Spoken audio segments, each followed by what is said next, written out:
On June 16, 2016, a security guard in Utah picked up something on an old AM radio that would go on to be one of the creepiest pieces of audio in recent internet history. The guard's name was Cody Erickson, and at the time, he had been working a swing shift at a bank management building somewhere in Utah. Inside the security office was an old AM/FM radio that belonged to his supervisor. And since Cody had already finished his tasks for the night and was just waiting for the next guard to come in, he started turning through the AM stations to pass the time. Most of what came through was exactly what you'd expect from an old radio late at night. But then, somewhere between a sports station on one side and an old music station on the other, Cody heard a woman crying.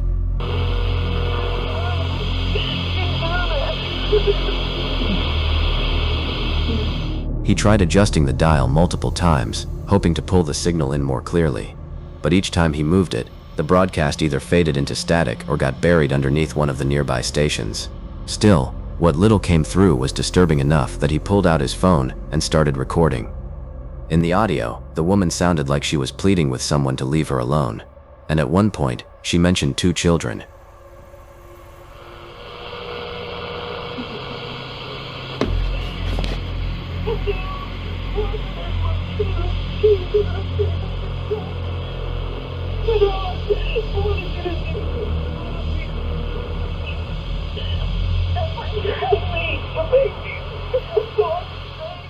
The signal continued wavering in and out throughout the recording, with her voice rising and disappearing beneath the noise.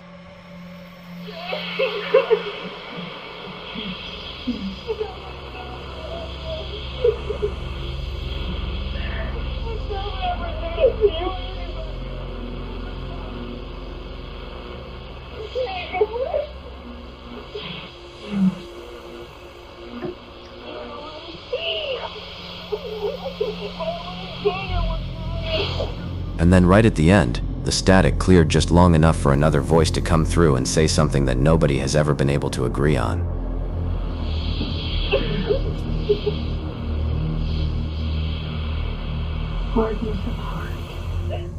To most people who heard it, the word sounded like, "Rip her apart."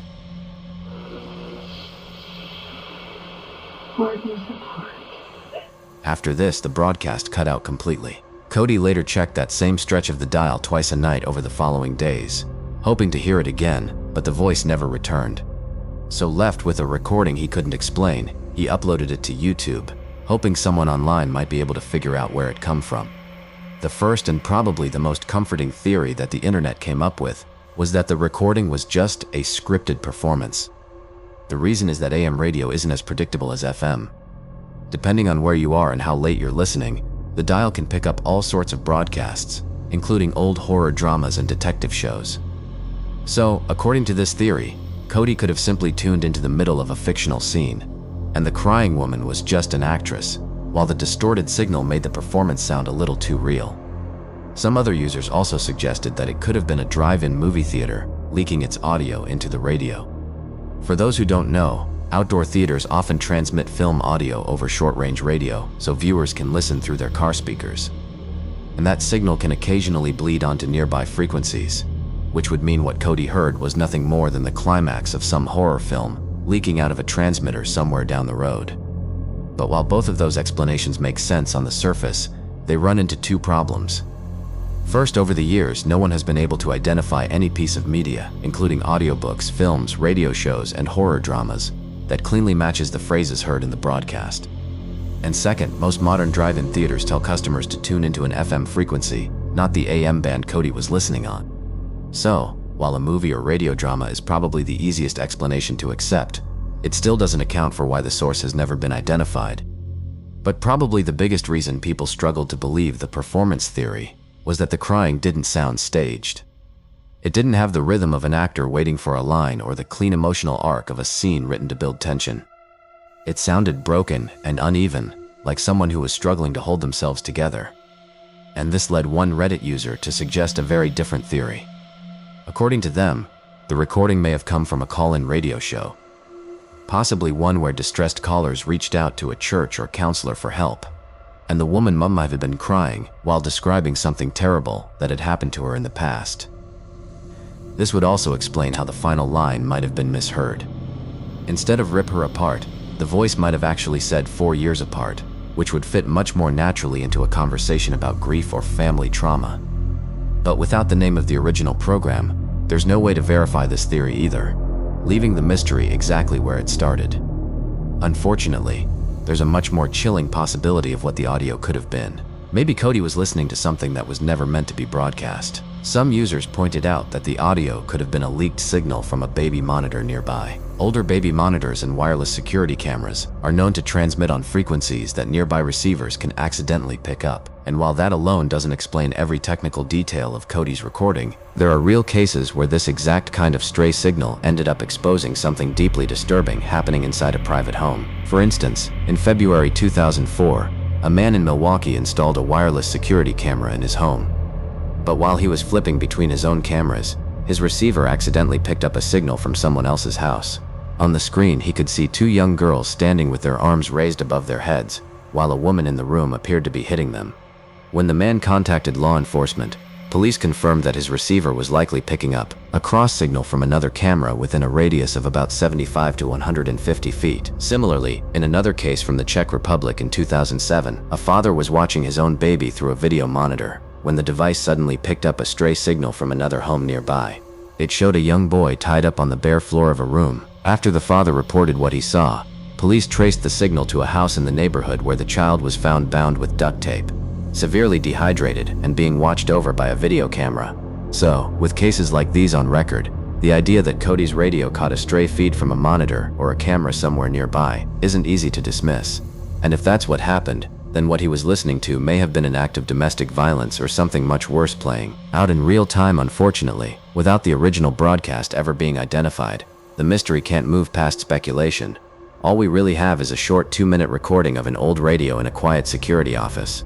And unless that source is ever found, we may never know whether Cody captured a piece of fiction or something far more real that was never meant to be heard. On May 23, 2015, Florida authorities received a distressing call from a young boy. According to him, a woman at a nearby park had been pushing her son on a swing for nearly 2 days without stopping. Realizing the seriousness of the report, officers were immediately dispatched to the park. But by the time they arrived, the child sitting on the swing showed no signs of life. 24-year-old woman pushing what appeared to be a 3-year-old in a swing. As the officers approached, it was apparent the child was dead. The child's mother was taken to the hospital for evaluation. Police were called. But to understand how officers arrived at such a horrifying scene, we have to go back 1 day earlier. On May 26, 2015, Romkia Sims took her 3-year-old son Jair to a park in La Plata, Maryland. At first, there was nothing unusual about the visit. Like countless parents before her, she simply pushed her son on the swings. But for reasons that remain difficult to comprehend, she never stopped. But what could possibly drive a mother to do something like this? To answer that, we have to look at Romkia's history. According to investigators, Romkia had been diagnosed with schizophrenia, a serious mental illness that can affect the way a person interprets reality. During severe episodes, people may experience hallucinations, delusions, or lose track of the passage of time. Just 1 day before the incident, Romkia had been released from a psychiatric hospital after receiving treatment. To those around her, nothing initially seemed unusual, but investigators would later discover that Romkia wasn't experiencing the same reality as everyone else. According to court documents, she genuinely believed she had only been pushing her son on the swing for a matter of minutes. In reality, nearly 2 days had passed. By the time anyone realized something was terribly wrong, the child had already remained on the swing for approximately 44 hours, exposed to the elements without food or water. Initially, investigators considered several possibilities, including whether the child had been physically harmed before his death. But as the investigation progressed, that theory quickly fell apart. The autopsy found no evidence of external injuries or trauma. Instead, the medical examiner determined that the child had died from dehydration and hypothermia after remaining on the swing for nearly 44 hours. The case eventually made its way to court, where prosecutors charged Sims with multiple offenses, including involuntary manslaughter, first-degree child abuse, and child neglect resulting in death. At first glance, the evidence appeared overwhelming. However, the outcome of the trial ultimately came down to one question: was Romkia Sims mentally capable of understanding what she had done? After reviewing her medical history, a court-appointed forensic psychologist concluded that, due to her schizophrenia, she couldn't be held criminally responsible for her son's death. The prosecution ultimately agreed to an Alford plea, a legal agreement in which a defendant maintains their innocence but acknowledges that prosecutors have enough evidence to likely secure a conviction. As part of the agreement, Sims avoided a prison sentence. Instead, the court ordered her to remain under psychiatric treatment, continue taking her prescribed medication, and attend regular mental health appointments. 911 location of emergency. On November 7, 2014, 45-year-old Joseph Parker dialed 911 to report an urgent incident involving himself and his wife at their home in Springfield, Tennessee. As responding officers tried to make sense of the scene, Joseph began explaining what had happened, but what he told them was unlike anything they had ever heard. Okay, what's going on? I shot my wife in the temple of her head. I thought I killed her. And I've been married 12 years. On the 4th, which would have been 2 nights ago at 4 a.m. To understand what happened that morning, we have to go back just 3 days earlier. On November 4th, 2014, Joseph and his 44-year-old wife, Samantha Parker, were celebrating their 12th wedding anniversary. By all appearances, it was supposed to be a normal evening, but before the night was over, the celebration had taken a horrifying turn. While Samantha was asleep, Joseph pulled out a firearm and shot her once in the temple of her head, killing her instantly before putting her body inside the freezer. What made this case especially disturbing was what Joseph told the responding officers. I put her in the freezer out in the garage. Well, I checked on her tonight, and she's not dead. Got a big hole in the temple of her head. To get her body moved around in there, I think I broke her wrist. You know, she was frozen from being in the thing. She'd been in this thing 48 hours now. Despite admitting that he had shot his wife in the head, he insisted she wasn't dead. What Joseph was telling the 911 dispatcher should have been impossible. According to him, his wife had been shot nearly 48 hours earlier, and her body had remained inside a freezer ever since. Yet Joseph insisted this wasn't a prank call. He repeatedly told the dispatcher to send emergency responders immediately, claiming his wife was still alive. But I promise you this is a legit call, and I need somebody to get out there and help her, because I still love her. It's hard to believe that after that, you know, but get somebody out there to help her. But what convinced Joseph that his wife was still alive in the first place was he told the dispatcher that although she couldn't speak, she was responding to his questions by blinking, 1 blink for yes and 2 blinks for no. As the dispatcher listened, it became clear this was unlike any emergency call they had handled before. What Joseph was describing was deeply disturbing, and authorities were about to walk into a scene that was even more horrifying than they imagined. But I left the front door open, and she's in the garage. You go through the kitchen to get into the garage, and you'll see her once you get in the garage. And she's a mess. She can't talk. I could get her to blink. Blink once means yes. Blink twice means no. And so I told her. Eventually, officers arrived at Joseph's home, but he was nowhere to be found. As he had described during the 911 call, authorities discovered Samantha's body inside a freezer. Contrary to Joseph's claims, she showed no signs of life. Investigators also noticed that the condition of the body was far more unusual than they had expected. Because the freezer was too small to fit her body, Joseph had dismembered her after her death in an attempt to force her inside. But the case left investigators with one unsettling question. Why would Joseph tell such an impossible story? Authorities believe the answer may have been far simpler than it first appeared. After fatally shooting his wife, investigators concluded that Joseph's mental state had rapidly deteriorated over the following days, losing the sanity over his own head. During the 911 call, he appeared to genuinely believe Samantha was still responding to him, leading investigators to suspect he may have been experiencing severe psychological distress and hallucinations. Before officers could question him further, Joseph fled the house. A short time later, authorities located him dead from what investigators determined was a self-inflicted gunshot wound. With Joseph gone, many of the questions surrounding his actions died with him, leaving behind a case that remains both tragic and deeply unsettling. A YouTube channel called Exploring with Bear is run by a man known as Jer Bear, who is recognized for venturing into unknown places and recording his experiences along the way. But on this particular trip, Bear isn't by himself. He's accompanied by a friend named Dee. And what happens during this exploration is something that will leave a lasting impact on her. Bear and Dee head deep into a remote forest in the American wilderness. They move beyond the road end signs, traveling farther into the woods than most people would ever consider going. At first, everything appears completely normal, but before long, both Bear and Dee start hearing unusual sounds coming from different directions around them. Yeah, no, that definitely wasn't no duck or geese. Those woods look closer than they are. Look. Oh, did you hear that? Listen.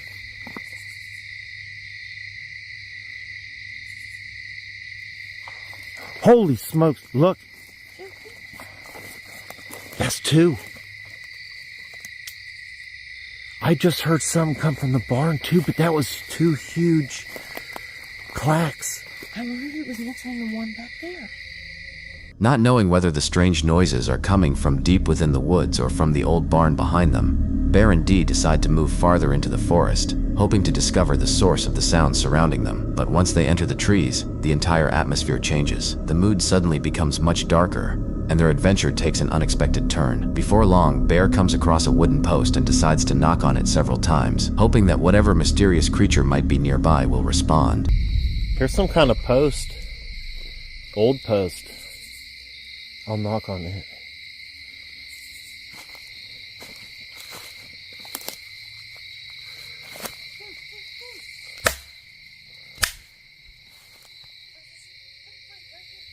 But nothing responds to their knocks. So, they continue walking a little farther along the trail. And that's when they discover something disturbing, hidden deep within the woods. Oh! Did you... That was...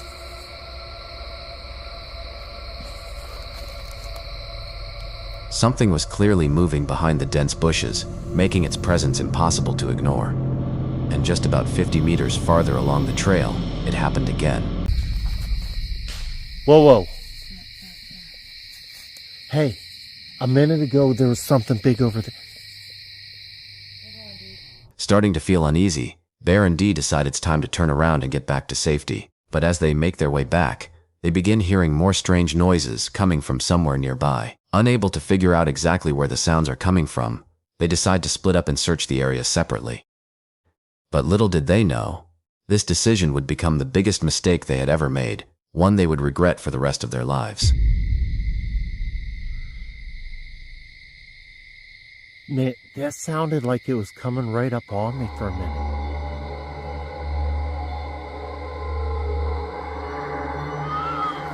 Ho!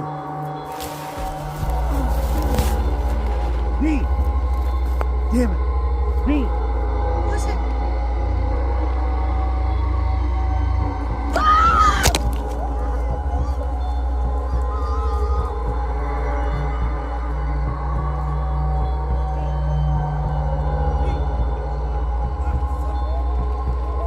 Where you at? What the heck just happened?